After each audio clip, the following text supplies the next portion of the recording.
Hi guys, it's Jenny with Art for Good. So I had something really strange happen to me recently and I wanted to talk about it today. And that is I had an Instagram reel go viral. And when I say viral, I mean 1.6 million views viral, which is by far the most viral thing I have ever posted online, even personally, or for my art page. So I have really tried to figure out what was different about that post than some of the other posts I've been doing over this past year. And so I think I've come up with 3 things that I'll share at the end of this video about why I think that post went viral. Now, if you've been following me at all, you'll know that I've been painting a long time. I just haven't ever actively tried to promote my artwork before this past year. So I've been sharing all the things I've learned throughout this journey this past year with all of you in hopes that you won't have to learn some things the hard way that I really had to learn the hard way. I will tell you, I am for sure an expert in today's topic, which is 3 things not to do on social media. I have been grinding and posting almost every day for the last year, and I have realized it is hard to grow a following. Trust me. Now, before we get started, trust me, I would much rather be making art than making social media content. It feels a little cringy, like you're trying to get attention or admiration or something by posting all the time on social media. I get it, I'm with you.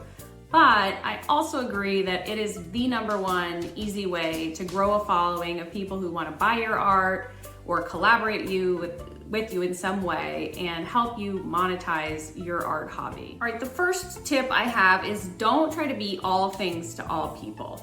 You really need to think through what your goals are and what channels and messaging make sense for reaching your target audience. So for example, if you are trying to reach other artists because you're teaching techniques or things like that, you will have a different strategy than someone who's trying to reach potential collectors. And I personally have different strategies for different channels. Like my YouTube community is really all you lovely people where I like to teach my techniques and teach you all how to monetize your art. And in Instagram, for example, I use different imagery and messaging because that's where I want to target people just interested in my visual art in general. Also suggest just pick one account and work on growing that. Don't try to go 4 or 5 different directions and trying to grow 5 different channels all at one time. It's just not feasible. You're one human, especially if you're just getting started. And really, once you have one following that's really good, it's easier to expand that to your other channels later on. All right, the second thing I see artists doing all the time, and I wonder why, is using hashtags that are around art. Now, I will tell you, I started out using art hashtags and then I've recently shifted away from it. And here's why. If you're using art hashtags, you're essentially telling Instagram, for example, that you want to show your content to people who have searched art. And 9 times out of 10, people searching art are other artists. And I don't know a lot of other artists who are interested in buying art, right? They might be interested in learning. So if that's your goal, that's totally fine. You should keep those art hashtags. But if you're trying to reach people who want to buy your art, you need to start changing your approach so you're not targeting artists. I have stopped using hashtags like ocean art and started using hashtags like coastal home decor or hashtag beach house or things like that I think people who are in my target audience will be searching on social media channels. And I'm also stocking the description from my videos with all kinds of keywords around the same types of search terms. The last thing I will say is don't try to just go in and start doing stuff. Yes, it's important to just get some content on your page. I will give you that. But I will tell you, if you just try to wing it, you're not going to be as successful as if you actually try to plan it out. And being consistent is key in trying to grow a following. So take a week and map it out in the beginning and start thinking about what you're going to post when. It can be really easy, simple content. It doesn't have to be a full reel every day.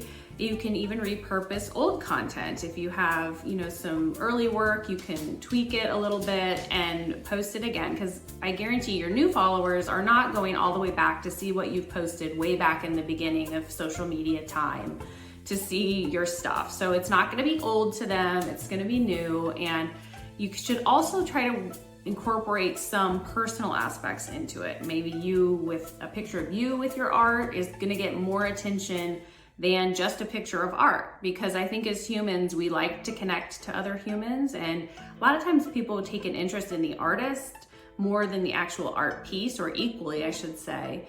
And that's why people buy from artists like that. Now, what you all have probably been waiting for, the 3 things I think, are why my Instagram post went viral. So first, I will tell you to go on over to my Instagram page. It's at art4goodjb, and take a look at my pinned reel, and it is the one that has 1.6 million views, and it's a black and white kind of ocean abstract piece.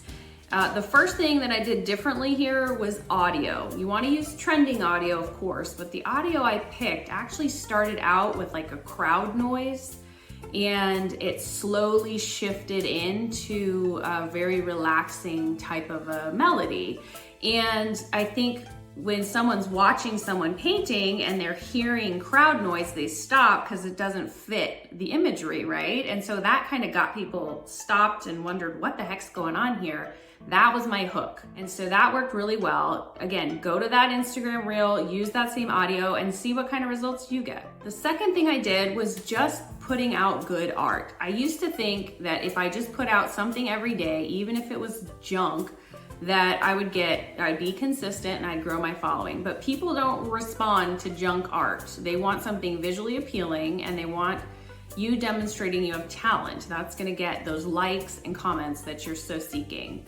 So make sure that you really are only posting quality stuff as opposed to quantity of stuff. I did say earlier you have to be consistent, and that's true, but in terms of actually art pieces, you want to make sure you're not putting out stuff just for the sake of doing it. It has to have some meaning to you and showcase your style in some way in order for it to be better received online. The last thing was good imagery. I invested in a couple of ring lights for my studio area, and that has made all the difference in keeping things bright, simple, crisp imagery. And it's also like telling a story in this video that really speaks to my reason for getting into this, and that is that I think art is a great way to relax and a great tool, I should say, for well-being. And so my audio fit my visual, and it all kind of melded together in such a great way that I think helped this post be successful. Can I reproduce something like this? Remains to be seen, but we'll try. So check out that post. Let me know in the comments if you had any other ideas about why that went viral. And better yet, if you have had any posts have great success or go viral, share in the comments below what you think worked for you, and let's continue to learn and grow together. Well, that's all the time I have for today. I will see you next time.